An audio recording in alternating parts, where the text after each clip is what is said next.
I'm here with Brad Simpson. He's the Chief Wealth Strategist at TD Wealth. You've just penned your latest piece, The New Standard, and it's fascinating. We're not going to be able to get into all of it. But you start off by talking about airbags and using an airbag analogy. So take us through that in the context of alternative investments. Well, first, I just can't believe we're not going to go through all 30 pages. Next time. Okay.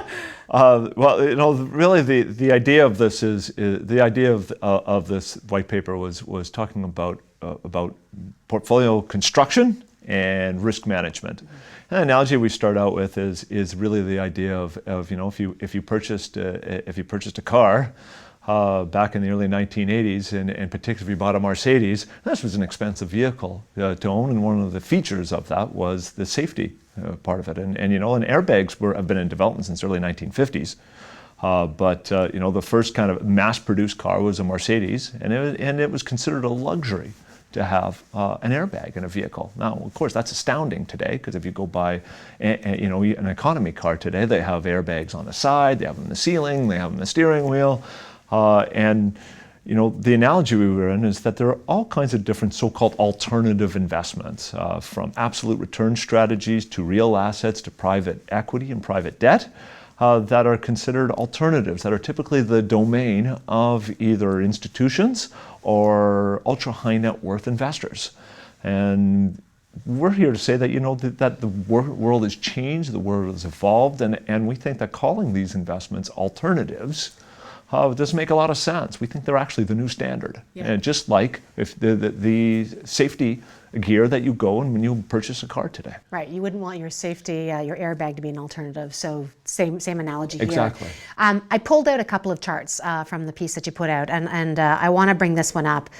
This shows, and your title on is Large and Lengthy Downturns in the Market. Right. And this is something that you talk about how alternative investments can address. But let's just tell me why this chart is important. Sure. This chart's important because for the last 30 years we've been in a declining interest rate environment. And a critical element to that is that many investors own a traditional stock and bond portfolio, 60% stocks, 40% in bonds, and this is a good portfolio. But critical to its success is declining interest rates. And today we're looking at interest rates that have bottomed out. We saw the Bank of Canada today raise their overnight rate. And why this is important is that there are many clients who own this portfolio in the belief that this is a portfolio that is the best diversified portfolio that you can build, and then that equates to that this is a bulletproof investment portfolio. Right. And all this chart shows is that over the last 100 years, there have been dramatic declines of this portfolio. That the most recent one, which is all top of mind, was in 2008 during the credit crisis. This portfolio went down 31%. Now the traditional 60/40. The traditional 60/40 portfolio, and now the good news is the portfolio went back to even again after 3 years.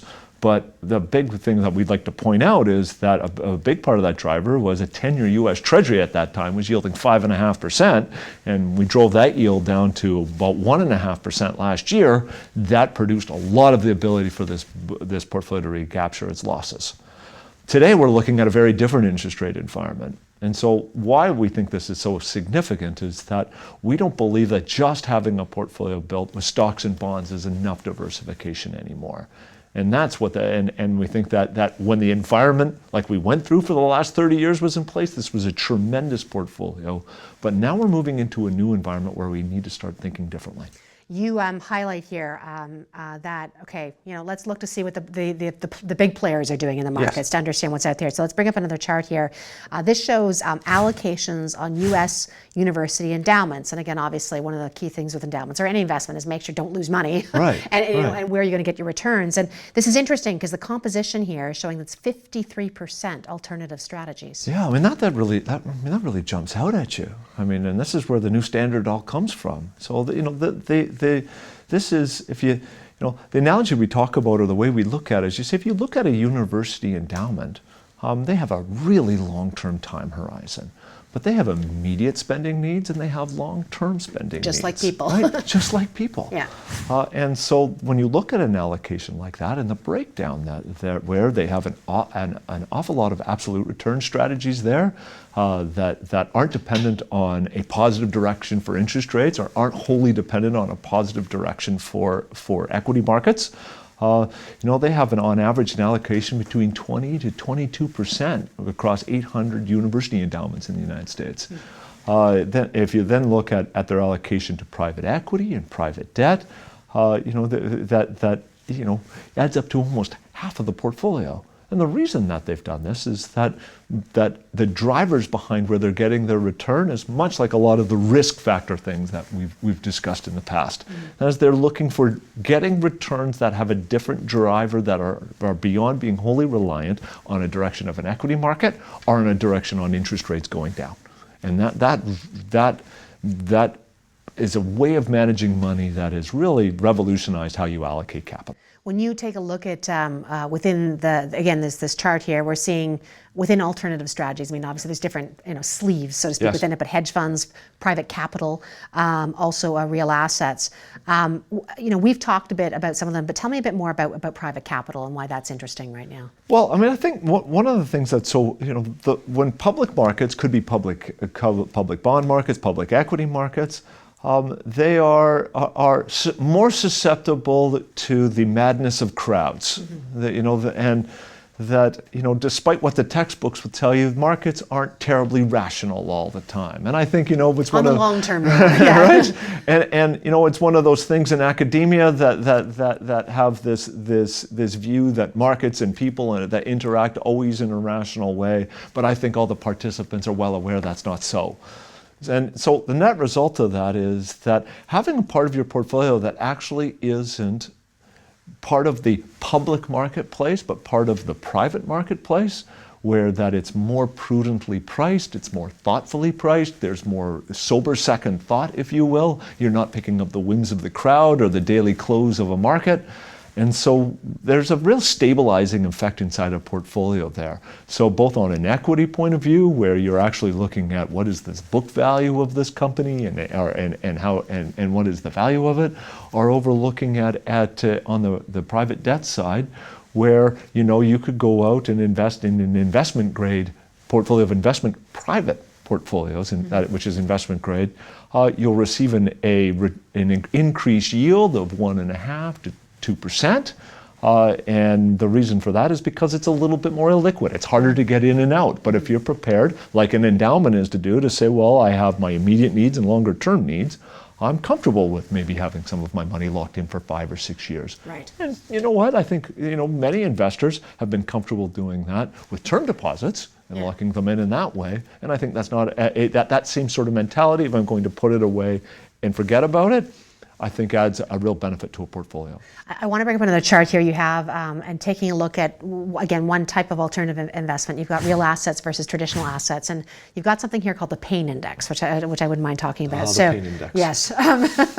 I think people immediately know what that means when they look at it. But just to look at this chart here, we've got, for example, real assets, and this is a return of 8.2% versus, in line, I'd say, with global equities, Canadian equities, bonds obviously a little bit lower, but the deviations quite significantly different, meaning there's less deviation, but and also less volatility. And the pain index do tell. So what does this pain index measure, and why do we care? Well, I think that I love the pain index. And I'm sure there's an explanation coming. And there's an explanation coming. I believe that most of us who have an investment portfolio look at our money as a means to an end, not an end in itself, which equates that we have an emotional tie, right? And that emotional tie means that when we see the value of our portfolio go down significantly, it hurts. In fact, we feel in our brains the same place when we're losing money as of where our ancestors felt mortal danger. So when we're managing money, we want to go, well, how can we help with the pain relief? And so the pain index looks at money, I think, the way our clients do. So let's say you have an investment portfolio of $1 million. And if that portfolio goes down 25%, we know the math on that is that you lose $250,000. I think when that happens to a client, the first thing they'll ask is, how much money did I lose? And then they'll say, okay, how long am I going to be below my original cost base? I put $1 million in, how long am I going to be below that? And then once you see the money back to even again, the question is, how often is this going to happen to me? That's what the pain index measures. It measures a portfolio's tendency, how far it falls, how long it will be below the original cost base, and then how frequently does this happen? And if we can manage a portfolio where we can reduce the declines, we can reduce the amount of time it's below the original cost base, and the frequency with what that happens, we know that we're causing pain relief. And that's why this is such a wonderful measure to consider what kind of portfolio you want. And again, just bringing this all back to, again, this is something that, again, real asset, one type of alternative investments, but you're arguing it really is the new standard, should be parts of people's portfolio if it makes sense for what they're trying to achieve. Exactly. I mean, it may not be suitable for everyone, yeah. But in the past they've been considered suitable for a few, and I believe today it's suitable for the many. Brad, thanks very much. Thank you.